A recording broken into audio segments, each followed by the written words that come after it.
beliau adalah Pangeran Haryadipanegara, adalah salah seorang pahlawan nasional Republik Indonesia yang memimpin Perang Diponegoro atau Perang Jawa selama periode tahun 1825 hingga 1830. Pangeran Diponegoro lahir di Yogyakarta pada tanggal 11 November 1785 dan wafat di Makassar pada tanggal 8 Januari 1855.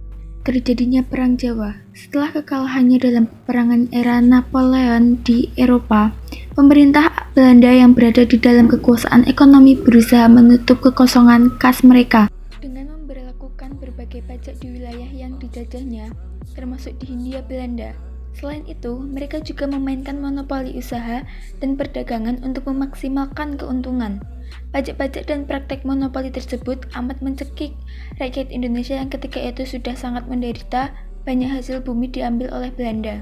Pada menengah bulan Mei 1825, awalnya memerintahkan pembangunan perlintasan dari Yogyakarta ke Magelang lewat Muntilan, rencananya dan membelokkan perlintasan itu menempuh Tegalrejo.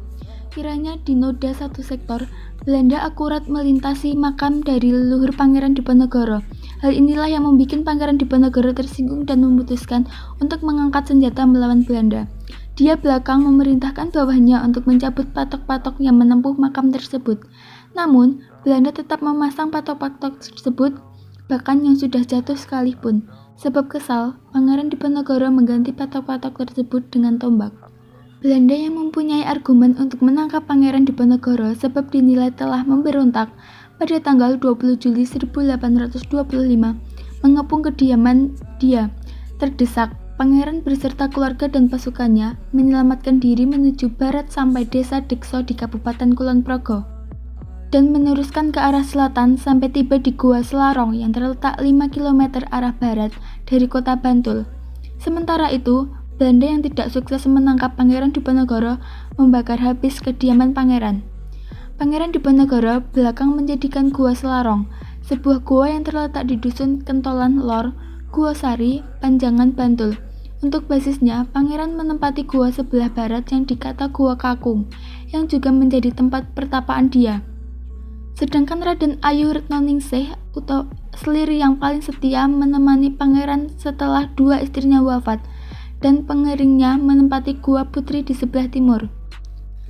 Setelah penyerangan itu dimulai, sebuah perang akbar yang akan berlanjut 5 tahun lamanya, di bawah kepemimpinan Diponegoro, rakyat pribumi bersatu dalam semangat sadumuk batuk, sanyari bumi ditohi tekan pati.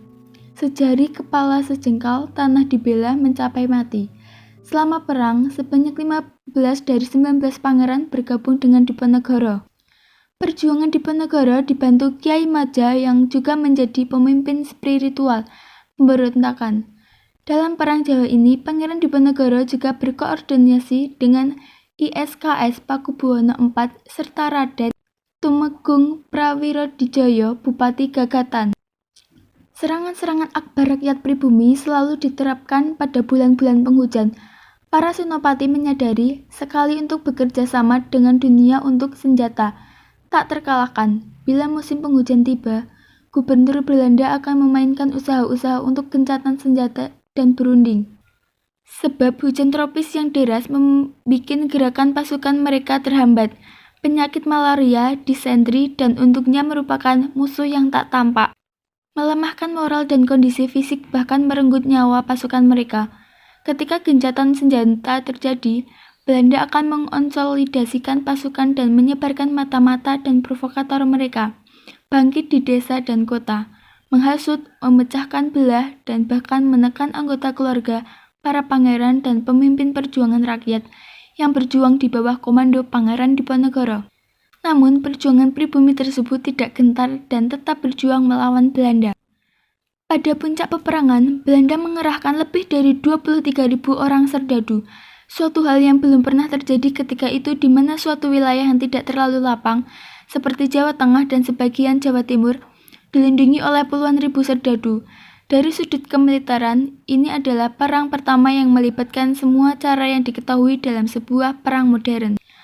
Pada tahun 1827, Belanda memainkan penyerangan terhadap Diponegoro dengan mempergunakan sistem benteng sehingga pasukan Diponegoro terjepit. Pada tahun 1829, Kiai Mojo, pemimpin spiritual pemberontakan, ditangkap. Menyusul belakang Pangeran Mangkubumi dan panglima utamanya Alibasah Sentot Prawiro Dirjo. Menyerah kepada Belanda. Penghabisannya pada tanggal 20 Maret 1830, Jenderal de Cook sukses menjepit pasukan Diponegoro di Magelang. Di sana, Pangeran Diponegoro mencetuskan bersedia menyerahkan diri dengan syarat sisa anggota laskarnya diberi keleluasaan. Maka, Pangeran Diponegoro ditangkap dan diasingkan ke Manado. Belakang dipindahkan ke Makassar sampai wafatnya di Benteng Rotterdam tanggal 8 Januari 1855.